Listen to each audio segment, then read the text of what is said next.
welcome back to the Pulse Studios, home of 94.7 The Pulse Community Radio and Pulse Television. This show is filmed and edited by students from the Pulse Media course. If you would like to get involved in filming Pulse Television, contact us at 94.7thepulse.com. Frank Costa is a well-known and well-loved name in Geelong. Brett Ritchie meets with Frank at his Melbourne church apartment for a chat. Hi, this is Brett Ritchie for Pulse TV. Today we're interviewing Frank Costa at his Melbourne church/apartment. Now Frank, we want to talk to you today about you as a person and your family. Now your ancestors came out to Australia in the 1880s. In the 1880s, yes, they came out. My ancestors came from a small island in the Mediterranean, one of a group of 7 volcanic islands called the Aeolian, which are above Sicily off the foot of Italy. And for over 200 years the Costa family had vineyards there and winery, and they exported wine throughout Europe for over 200 years, and they had a very good living, and they thought it would go on forever. But a disease called phylloxera, which is a small bug in the soil, spread over the world like crazy, and in a very short number of years, maybe 20, 30 years, it decimated the wine industry and the grape industry worldwide. And it was lucky they found eventually a Californian rootstock that was resistant to that phylloxera, that they could graft the surviving few varieties of grapes, the vines, onto that, which saved the industry. But in the meantime, the grapes were wiped out completely at Salina, and my ancestors had no income then.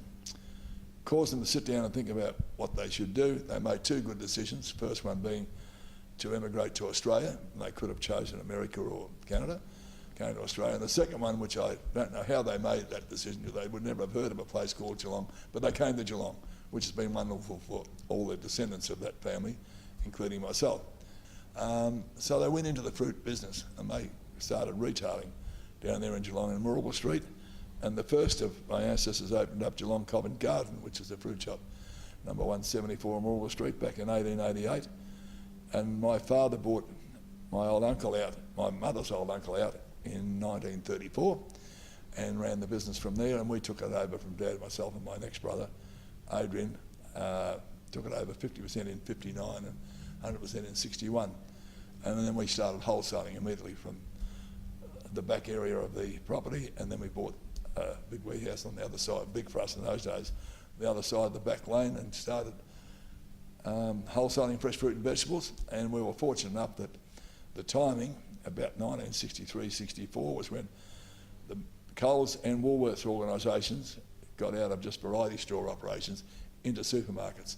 And about the 3rd store in each of those developments of those big organisations was Geelong. So we were a couple of cheeky young blokes, and I think it was about 63, we knocked on their door and said, we've got all the answers to your produce needs in Geelong and the Western District, so give us a go, and they did. And so we've been lucky, that timing was good. We've grown on the coattails of Coles and Woolworths as they've spread throughout the country. And you've turned into a fairly successful operation over the years. Yeah, it has. It's developed really well for us.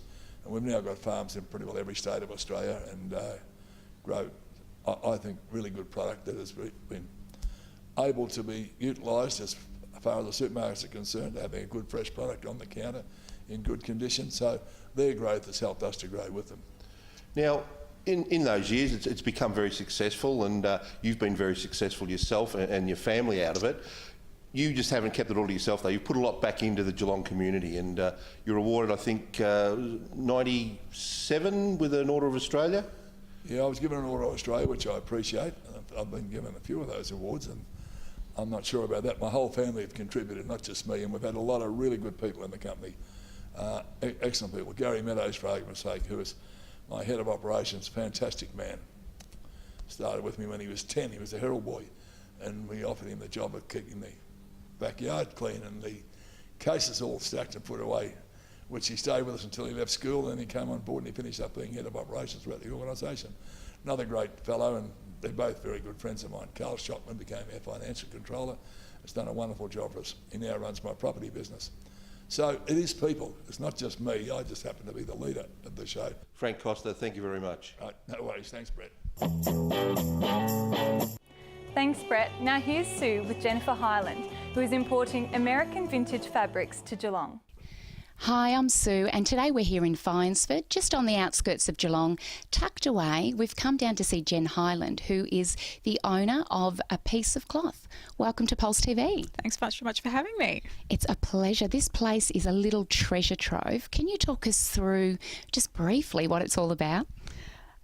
It's about vintage and antique textiles, predominantly from the United States. So I specialise in sort of pre-1955 cottons from the United States. The Americans were sort of the leaders in textile production during that time, so they're ones that you just can't find here. What has drawn you to fabrics and textiles? Probably my grandmother was the one who started it off. She was a dressmaker, so I suppose I grew up around really nice fabrics.